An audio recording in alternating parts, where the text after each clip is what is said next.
that experience I had is not something that I ever want to go through. I don't think I should be in a situation where my child is going to ask me, am I going to die today? 2 days ago we had a flooding. I reached out to the Four Parts police station. They advised that based on the situation I have to call the fire brigade. I called the Maple Fire Brigade. When I spoke to them, they said that they would dispatch a unit. They asked how long it would take. They said they aren't sure. Hung up. They're watching the water to see how close it was to coming in because it already reached. This step was covered, so it basically started to coming about this height right here. I called back. I explained to them that it's coming in the house, but it started to float because it started coming in from both front and back at this point. So both the front and the back water started rushing at the same time. Water started coming in. I called them again. I explained to them I have a 1-year-old baby with an 8-year-old.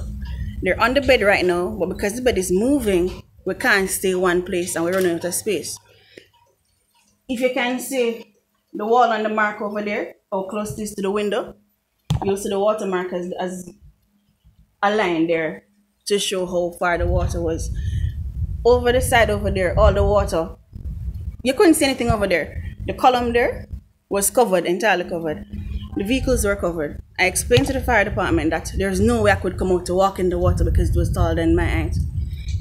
They said that the unit is in traffic. Don't know what traffic. Call again like 45 minutes afterwards. I was told they're still in traffic. Call again. Mommy called as well. They said that, Christal, we're familiar with the situation with you and the kids. We know and we're trying to send the vehicle there. They're on their way, but they're still in traffic. When I realized the water was getting taller than I am now, I called them again and I said, running out of space, can't get in the aisle, and I still have the kids. What do I do? The lady said to me, you don't have no friend you can call? I said no, because their car couldn't come down here anyway. You don't have no neighbor, you don't have no family member, call somebody else. But at this point, you have got to try to save yourself because there's nothing else that we can do for you. Hung up, and that was it. I never heard from them again, nor the police. Water started to come through the front door first, and then at the same time, I heard Greg mention it's also coming through the back. So we're both surrounded from the front and the back now, so they were both coming at the same time. Start coming in, and of course, you know, this area will fill with water, then the passage area, then it started to come both front and back room. This is the room we're in. So you'll see some markers. So this is the window I was looking through to see how close or how high the water is, what was happening. So I've closed because mesh is here, I had to close it so the water wouldn't come in. Up there,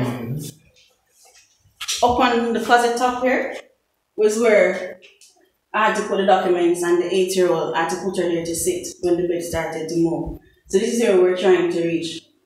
Well, this room is partially clean now, but you'll see the water marks basically covered here. You'll see here. So all the sockets were covered.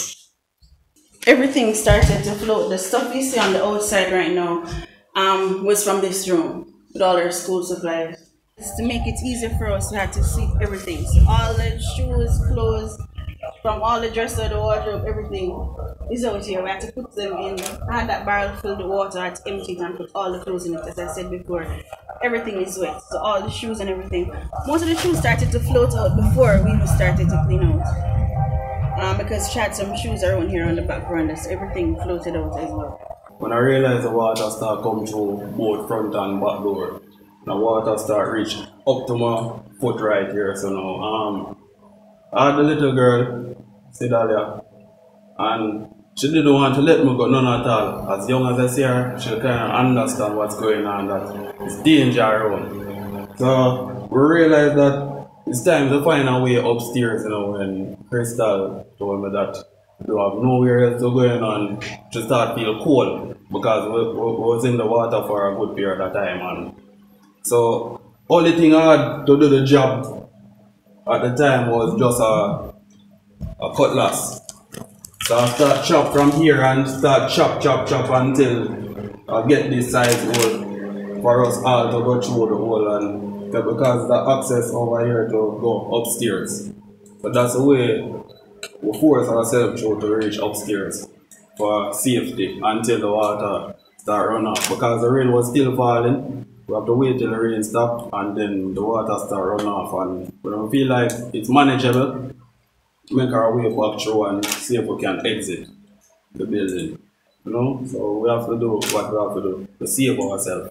We sent through the little one first, the 8-year-old Mariah. We have to send her through, and then make Christal try to go through. It couldn't work because of the size one. And I'm thinking about to start with the cutlass again, but was running out of time. Then that's the time I went through, took the baby from her all over again and said, Chrissy, you have to try and push your head through or something, you know. And it didn't work. So she put a leg through and start forcing. I think piece of the same board there, scratch her leg. And fight until she make it through. And so we reach upstairs. Same thing out back. Even harder because you know at the time it's more dangerous. So you have to try to find a way to go through. So when we're coming back through after the storm calm, was a problem for her to get out back. When I made a call and I said, I'm calling in relation to my daughter Christal Campbell, I was told, yes, we know about Christal and her situation. I said, what are you doing? They said the vehicle is on its way. No, I kept every minute communicating with her. And being a praying mother, I kept asking God to cover them, to guide them and to protect them. But for God's mercy and care, I don't know what would happen. It's way in the after 7 that help came for them. This big truck came.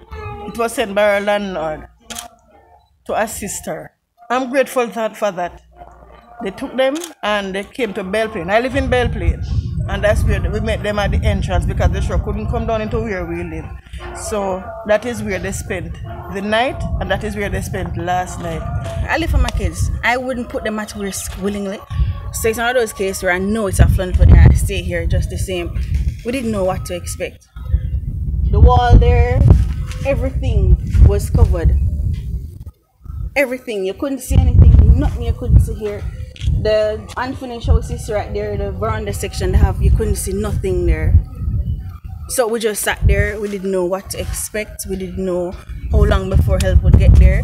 The good thing is that the section downstairs that I show you, it wasn't concrete, or else I wouldn't be talking to you today.